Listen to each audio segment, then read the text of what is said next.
Algab esimene ja otsustav valimisdebatt. Minu nimi on Minna-Liisa ja mina olen täna justkui teie vaimne mentor, et leida vastus küsimusele, kelle poolt siis hääletada. Täna on laual vaid väga suured ja tõsised teemad, et meie potentsiaalsed tulevased presidendid saaksid edastada oma nägemuse ja visiooni koolielu paremast toimimisest. Enne veel aga teeme selgeks, mis on üldse õpilasesindus ja miks meil seda presidenti vaja on. Me näeme ennast õpilasesindusega kui silda õpilaste ja õpetajate ning kooli juhtkonna vahel. Me proovime oma üritustega koolielu teha kirevamaks, kuid samas ka juhtida tähelepanu nendele väikestele detailidele, mida saaks üldiselt paremini teha kooli toimimises. Õpilasesinduse presidendi peamisteks ülesanneteks on juhtida meeskonda, näha õpilasesindust tervikuna ja nagu presidendil ikka, olla see esindusorgan. Asi ongi lihtsamast lihtsam. President on üldiselt meie kooli õpilaste esindaja ja eeskuju. Aga kutsume nüüd aplausi saatel lavale Karoliina ja Tairi.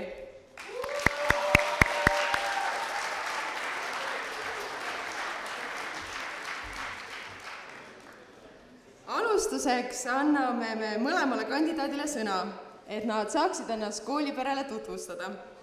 Enese tutvustamiseks on mõlemal aega umbes 3 minutit.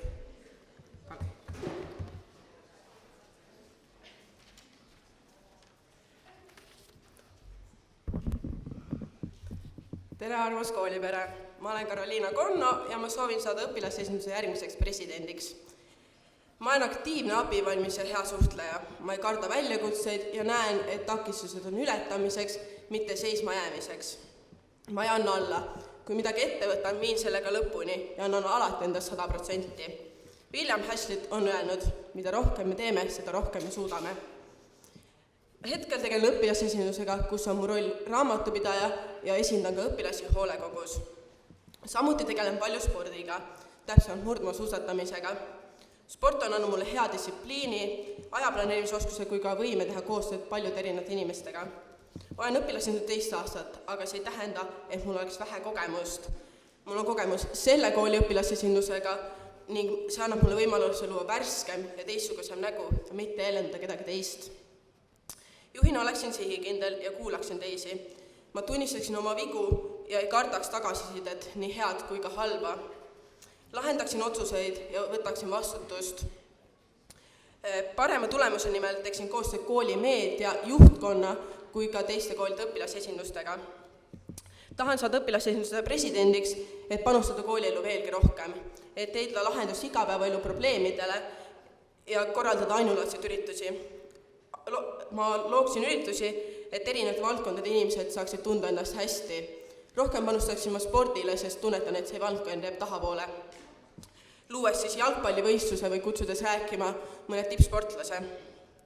Soovin, et kõik saaksid koolis ennast tunda hästi, et kooli oleks koht, kuhu peab tulema ainult õppima või kohal ilma, et mitte puudumist saada, et saaks midagi enamat kui lihtsalt gümnaasiumiastme läbimine. Samuti looksin silla õpetajate ja õpilaste vahel. Isegi kui minust õpilasesinduse president ei saa, ei muudaks kuidagi mu suhtumist kooli või õpilasesinduse töösse. Ma jätkaksin sama aktiivselt, sama suure motivatsiooniga, kui mitte veel paremini. Nagu koolimoto ütleb, valikutega loome maailma. Soovin, et igaüks langetaks oma valikuid ise, kuid aktsepteeriks teiste valikuid. Te olete täna väga õnnelikus olukorras. Teil on 2 väga head valikut. Loodan, et saite täpsema ainult minust. Aitäh!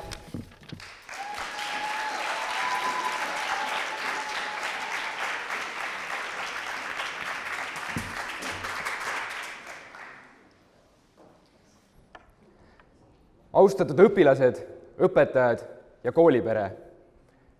Seisan täna teie ees siin õpilasesinduse presidendi kandidaadina. Olles koolielus aktiivne juba aastaid, tekkisid mul esimesed mõtted kandideerimisest juba 8. klassis, toona, kui kandideerisin Viimsi keskkooli õpilasesindusse. Võimaluste aken maailma on minu arvates justkui metafoor õpilasesinduse töösse ja eesmärgi sõnastamine laiemalt. Nagu ka nimigi ütleb, on ülesande puhul õpilaste ehk teie esindamisega. Kuid mida see mulle siis tegelikkuses tähendab? Soovin oma meeskonnaga muuta igapäevaelu koolis veelgi rikkalikumaks, pakkudes sellega rõõmu kõigile, kes meie kooliperre kuuluvad. Ma tahan, et Viimsi gümnaasium oleks hinnatud ja tuntud oma hea vaimu ning silmapaistvate tulemustega. Meie eesmärk on omandada selles koolis parim haridus, mis Eestis võimalik. Õppida saame ka hästi ainult siis, kui koolielu pakub meile kõike, et tunneksime siin end turvaliselt ning mõnusalt. Õpilasesinduse töös on vaieldamatult esikohal meeskonnatöö ja tahe motivatsiooni küllaselt asju ära teha. Näen, et kindlasti on igal meeskonnal vaja kaptenit, kes suudab olla liider, eestvedaja, on võimalusel vajadusel õiglasti arukalt sekkuma ning targalt suunama.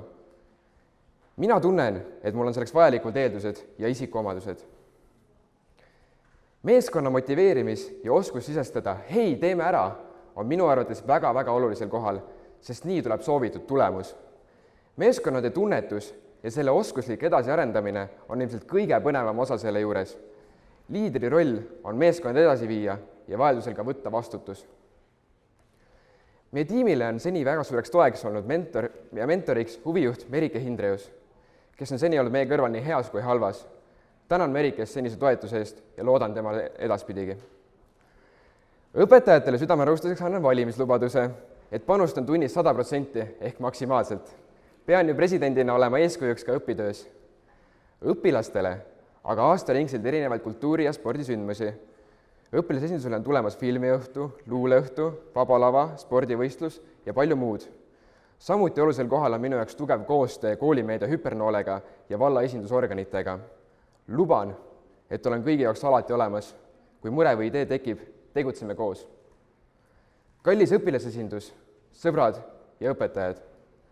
Olles täna siin teie ees ja kandideerides presidendiks, luban, et olen arvestanud presidendi ametikohaga kaasnevate kohustustega ja olen valmis andma ennast igal juhul parima. Olenemata valimistulemustest on mul suur au täna teie ees siin seista ja võtta vastu see imeline kogemus. See jääb mulle meelde igaveseks. Suur aitäh teile!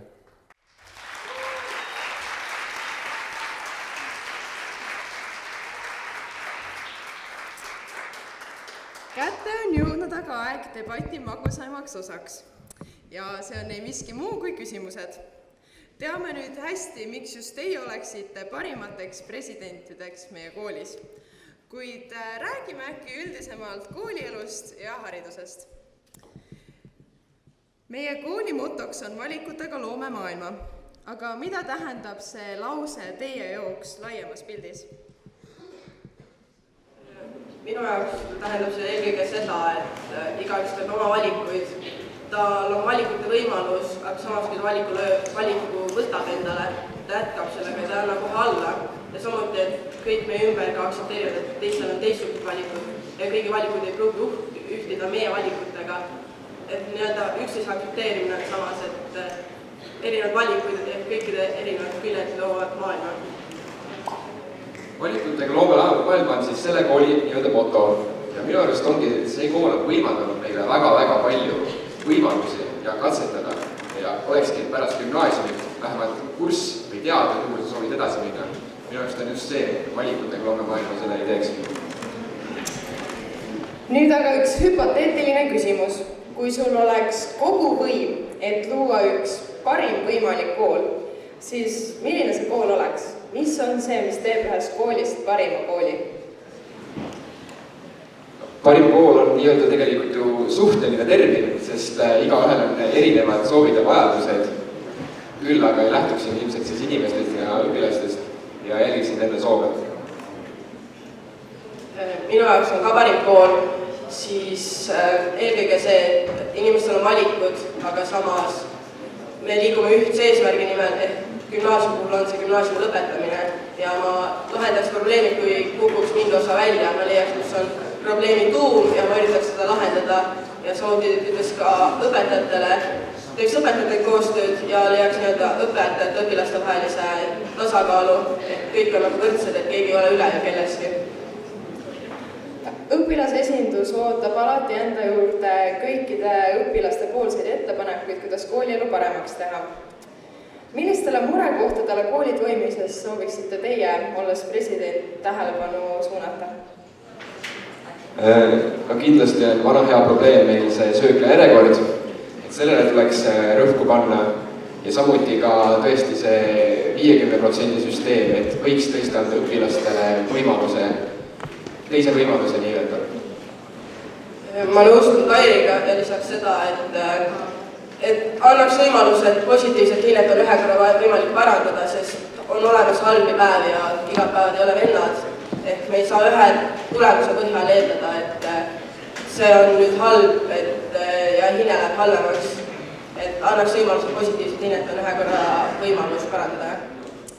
Eelmine kevad tõi endaga kaasa üllatuslikult suure õpilaste väljakukkumise. Kuidas vähendada sellist probleemi? Kindlasti leian, et õpilased peavad jälgima enda asju igapäevaselt ja õpetaja antud juhiseid. Ja palun korda küsimust, Minna. Et kuidas väljendada õpilaste väljakukkumist? Kuidas väljendada? Kuidas vähendada? Vähendada. Ja õpilased peavadki ise jälgima enda asju ja silma peal hoidma. Eelkõige on see, et tunnistab tähele panna ja võimalikult vähe kõrvaliste asjadega tegeleda. Enda kogemusega ütlen, et see ei ole alati nii lihtne, aga see toob ja oma nagu nõrgemate külgedega tegeleda ja kui õpetajad näevad, et mingi töö on raske, juba aastaid on, siis keskenduda sellele tööle ja teha selgeks, et iga õpilane klassis saab aru ja et klassi kord oleks võimalikult nii-öelda austav ja üksteist kuulav. Soovin korra lisada, kindlasti aitab iga asja puhul läbirääkimine ja oskus suhelda. Eesti haridusmaastikul on palju muutumas. Üritatakse korrastada koolivõrku, muuta seadusi, parandada õpikeskkonda ja nii edasi. Osa muutusi on tingitud uue sajandi globaalsest arengust ja loomulikest ühiskonnas toimuvatest protsessidest. Milline on teie nägemus sellest, et õpetaja roll on muutumas ning autoriteet on kaldunud õpetajatelt õpilastele? Minu jaoks on see, et kuna maailm muutub ka õpetajate roll. Õpetajate roll on pigem muutunud siis nii-öelda tugiks, aga samas õpetaja on ka see, kes klassis õpetab ja peab tunnetama, et terve klass saaks aru, mitte ainult kaks või kolm inimest või väiksem osa, et suurem osa peab aru saama ja peab andma ka neile, kes nii-öelda tagapool on, võimaluse ennast parandada ja neile tugevatele järgi jõuda. Koolisüsteemid ja maailm igapäevaselt areneb ja kindlasti vähemalt mulle on jäänud selline mulje, et Eesti haridussüsteem on jäänud veidi liiga kaugele ja ta peaks ka veidi järgi jõudma. Tõesti tekib selline vastaskaal, et õpilased võivad enda autoriteediga veidi üles kasvada ja nii-öelda ülbeks ära minna, aga jällegi tuleb jälgida ja olukorda silma peale hoida. Tulles tagasi otseselt presidendi ameti juurde, kuidas te tunnete, kas kindlasti on midagi puudu, mida sa sooviksid muuta võrreldes eelmise presidendi tööga või on midagi, millega sa tahaksid kindlasti edasi minna, miski, mis oli hästi? Õpilasesinduses kui president ma muudaks eelkõige seda, et koosolekud oleks produktiivsemad, et seal ei käiks, need venisid eelmine aasta väga pikaks, kui me veetsime 3 tunde õhtuti koolis, rääkides 2 teemast ja see pall läks väga suuremaks, kuid samas teeksin sama palju koostööd kõigi õpetajate, juhtkonna, õpilastega, et annaks õpilastele rohkem nii-öelda võimalusi ja valikuid ja annaks õpilastele rohkem häält. Kindlasti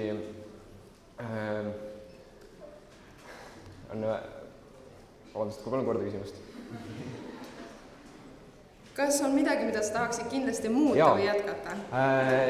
Esiteks kindlasti vigadest õpitakse ja alati oleme suutnud teha järeldused vajadusel ja õiglaselt reageerinud. Ja kindlasti, mis ma tahaks teha, oleks see, et parem side õpilastega, et õpilasesindus ja õpilased käiksid käsikäes. Te küll oma kõnedes sellest juba rääkisite, aga et veel korra kindlalt üle rääkida. Et kui teie mõlemad saaksite presidentideks, siis mis oleksid need prioriteedid, need valdkonnad või teemad, mille te sooviksite eriti pühenduda ja kuidas te seda realiseeriksite reaalsuses? Nagu ma tõin välja, ma tahaks anda kõikidele erinevate valdkondadele nii-öelda võimalus ennast tõestada või ennast nii-öelda välja tuua. Hetkel on seda saanud väga palju muusika, mida ma ei väljenda, et seda ei tohiks olla, et ma jätkaks sellega, et muusika ja kõik kultuur saab, aga samas ka sport, sest mul on tunne, et see jääb tahapoole, pluss sport on minu jaoks südames siis nii-öelda, pluss ma tooks välja selle, et õpilasesindus on midagi enamat kui lihtsalt ürituste korraldamine ja ka meie juurde võib tulla probleeme rääkima, me leiame neile lahendused alati ja lahendaks igapäevaelu probleeme, mida siin koolis siis on. Ma leian, et koolielu rikastamisel me loomegi selle turvalise ja mõnusa keskkonna, kus igal õpilasel on hea töötada ning edasi areneda. Heinrich Mann on öelnud, et haridus on see, mis kindlustab vabaduse. Kuidas kajastub see teie arvates tänases ühiskonnas? Kindlasti tänapäeva ühiskonnas ilma hariduseta on väga-väga raske läbi lüüa ja ma arvan, et eelkõige see seda tähendabki. Minu jaoks tähendab see seda, et sa saad asjast aru ja sa nagu ei ole oluline ainult see hinne või see, mis sa saad, et sa saad asjast aru, siis lõppkokkuvõttes päris maailmas ei huvita kedagi see hinne, vaid su teadmised ja lööb inimene läbi nende teadmistega, mis neil on. Ehk tähtis on õppida teadmistele, mitte ainult hinnetele. Kooli näo ja kuvandi loovad selle kooli õpilased. Milline on teie arust Viimsi gümnaasiumi õpilaste nägu ja milliseid väärtusi peaksid just meie õpilased endaga kaasas kandma? No, Viimsi gümnaasium on kindlasti väga palju tuntud enda võimaluste poolest. Ja ma arvangi, et Viimsi gümnaasiumisse tulevadki õpilased sellest, et see ongi hästi innovatiivne ja uutele võimalustele avatud kool. Inimesed saavad katsetada ja proovida. Ma nõustun Tairiga ja lisan ka seda, et Viimsi gümnaasiumisse tulevad õpilased, kes on nõus nägema vaeva, sest meie kooli läbi on tegelikult raske. Meie küpsuseksam nõuab vaeva mitte ainult ühe eksamiks õppimiseks, vaid terve aasta. Ehk inimesed, kes on juba motiveeritud tegema ja tahavad nii-öelda uusi valikuid, uusi võimalusi, millega nii-öelda kogemusi koguda. Tänan teid igati põnevate vastuste eest. Küsimuste voor pole aga sellega veel kaugeltki läbi, sest et publiku seas on kindlasti küsimusi. Nii et sõna on teie. Küsige julgelt, kõva häälega ja me võime seda korrata siin või kui soovite, me saame tuua ka mikri.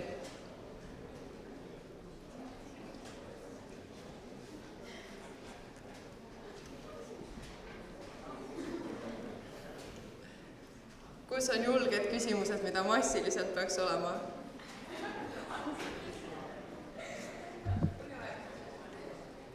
Küsida võib ka üleüldiselt õpilasesinduse töö kohta või?